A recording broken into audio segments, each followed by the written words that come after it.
है guys, good morning. सबका स्वागत करता हूँ नए वीडियो में। थंबनेल देख के आपको पता चल ही गया होगा कि आज हम लोग नाग पांचम सेलिब्रेशन करने वाले हैं। तो देखिए, सबसे पहले यहाँ पे हमने नाग देवता बनाए हैं और यहाँ पे कविता जो है वो प्रसाद चढ़ा रही है।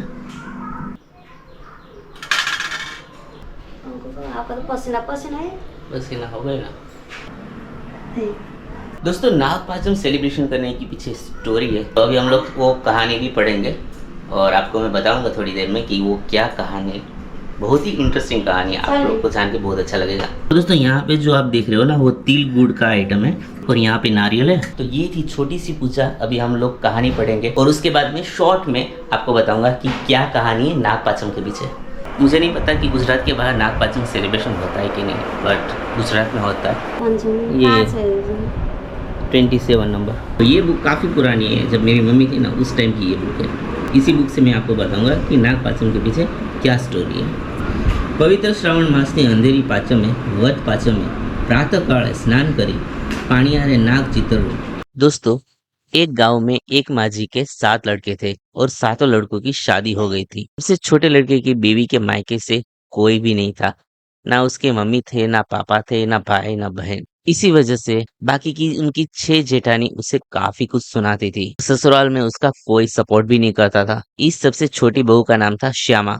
श्यामा दिल की बहुत ही अच्छी लड़की थी, लेकिन उसे सिर्फ एक ही बात का दुख था कि उसके परिवार में उसके मायके से कोई भी नहीं है। सबसे बड़ी बात कि वो गर्भवती थी, फिर भी उसके ससुराल से उसे काफी कुछ सुनाया जाता था। गर्भवती होने के बावजूद उसके ससुराल से पूरा काम घर का उसी को करने दिया जाता था। एक दिन घर में खीर बनी। छोटी बहू यानी कि श्यामा को खीर खाने का काफी मन था, लेकिन उसकी सास और बाकी की 6 जेठानियां पूरा का पूरा खीर खा गई। जब बर्तन धोने का वक्त आया, तब उसकी सास ने कहा कि जो चिपका हुआ खीर है उसके पोपड़े तू निकाल के खा लेना। छोटी बहू दिल की काफी अच्छी थी, उसने बुरा नहीं लगाया और यही सोचा कि बर्तन धोने के बाद मैं खा लूंगी। इसीलिए उसने खीर के पोपड़े निकाल के अपने पल्लू से बांध के साइड में रख दिया। थोड़ी देर में वहां से एक नाग निकला और नाग ने ये देखा कि भाई खीर के पोपड़े पड़े हैं, तो नाग वो खीर खा गया। बर्तन धोने के बाद जब श्यामा खीर खाने गई तो देखा कि खीर वहां पे नहीं था और उस टाइम पे श्यामा ने ये कहा कि चलो कोई बात नहीं,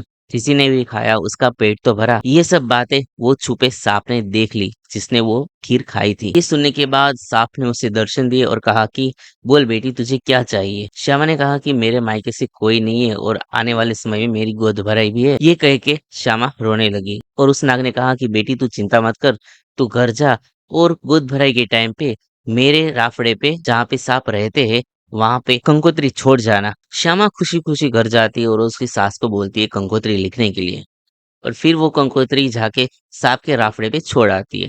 गोद भराई का समय आ जाता है। समय के साथ साथ सब जेठानी उसे ताना भी मारती थी कि तेरे पियर में तो कोई है ही नहीं, तो आएगा कौन। उसी टाइम पे ढोल नगाड़े के साथ नाग और नाग देवता और सब लोग आ गए, जिसमें काफी कुछ खान पान और सोने की आइटम थी। ये देख के श्यामा की सास और उसकी 6 जेठानी जैसे शौक में आ गए। नाग ने श्यामा की सास को कहा कि ये मेरी बेटी है और उसे मैं लेके जा रही हूँ।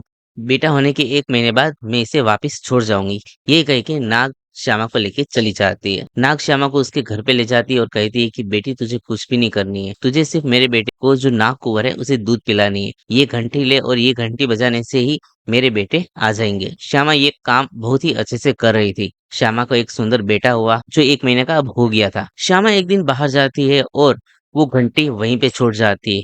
श्यामा का बेटा जो छोटा है, वो घंटी उसके हाथ में आ जाती है और गर्म दूध का प्याला उसके पांव लगने से गिर जाता है। श्यामा के बेटे के हाथ में घंटी की वजह से वो घंटी बजने लगती है और नाग देवता की कुंवरों आ जाते हैं दौड़ते दौड़ते दूध पीने के लिए। नाग कुंवर को देख के श्यामा का बेटा डर जाता है और घंटी छोड़ देता है और वो घंटी जाके नाग कुंवर के पूंछ पे गिरती है और पूंछ कट जाती है और एक नाग कुंवर गर्म दूध पीने की वजह से मुंह जल जाता है। नाग देवता आते हैं और उनके बच्चों को शांत करते हैं, लेकिन नाग देवता के बच्चों में काफी रोष आ गया था। वो मनोमन कहते हैं कि हम इसका बदला जरूर लेंगे। श्यामा घर जाती है। कुछ दिनों के बाद नाग कुंवर बदला लेने के लिए श्यामा के घर आ पहुंचते हैं। जब श्यामा घर के लिए पानी लेके जा रही थी, तब श्यामा को पाँव में कुछ लगता है और उसके मुंह से ये निकलता है कि हे प्रभु, मेरे नाग भाइयों की रक्षा करना। ये सुन के नाग कुंवर जो बदला लेने आए थे उनका हृदय परिवर्तन हो जाता है और बिना बदला लिए वो वहीं से वापस लौट जाते हैं। तो ये कहानी है नाग पंचमी के पीछे।